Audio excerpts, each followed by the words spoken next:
Maskati inonzi William Mashava DDC Chipinge.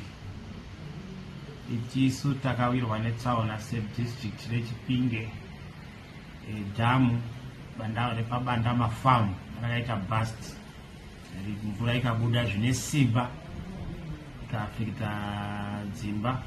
Luckily imba 1 yakaafektwa, but pane mhuka dzakangotorwawo, nguruve nemombe. Pane zvino tine 1, but downstream we got another, which means mombe dzakaafektwa i2. To date vanhu vanga vari murwizi vakatorwa vakwana 7, and we have identified 5 bodies dzikapinda muChipinge district hospital mortuary. 2 are still missing and vanhu vari kutsvaga. But we are happy government is doing something. The Minister of State was here yesterday on a fact-finding mission, and takatendera nzvimbo dzese, takava nezuva rese nawo vachiona zvakanyatsokuitika, extended damage. Nhasi Chipiri tanga tina deputy ministers Haritatos Vekulens and Agriculture, tinazvo zvakare deputy minister engineer Kabikira velocal government. Tatenderera tikaenda kufarm rekwabandama tikanoona vakatipa mazano ezvinofanira kuitwa, maBOQ pane zvinhu zvakaparadzwa kuti zviitwe replaced. In Ward 7 we have lost 4 pumps ne 4 pump houses belonging to Liwayo Lazarus, 1, 2 Wisdom Sibanda, 3 Sigauke, and 4 Zindi.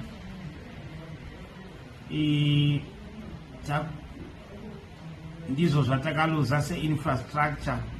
We also lost the dam. It needs urgent attention, though it will be massive works, but it's a critical infrastructure which is assisting the 4 farmers. In fact, more than 4 farmers. Pademi iroro.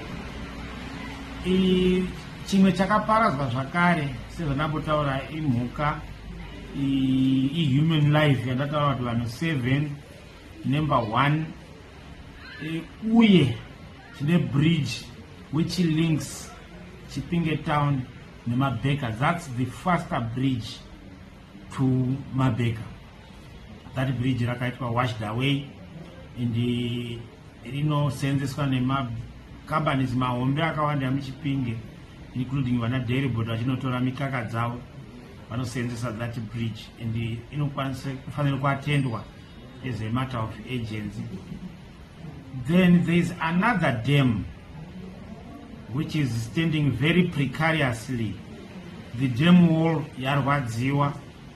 Dam iri rinonzi Newcastle Dam riri pakati pemaplots anoti lot 8, lot 9, lot 10 and lot 12. What we have discovered is that most of the dams in the Rim district dziri kurwadziwa because of neglect.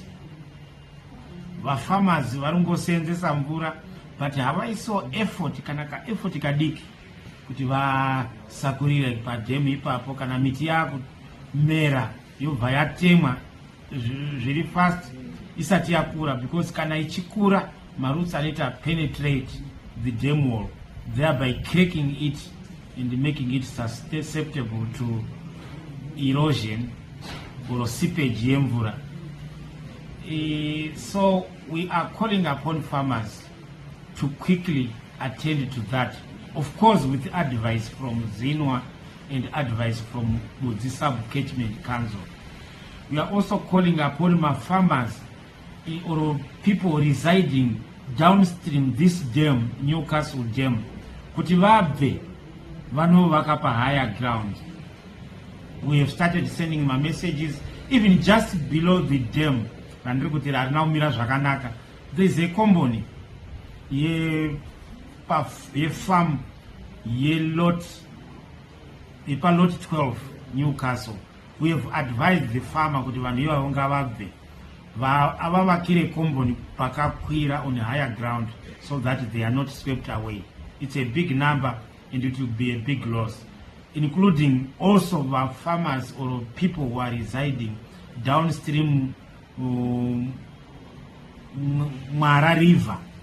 Noti nzizi dzakafitwa Dandoni River, Mwara River, dzese dzasangana dzinonopinda mabudzi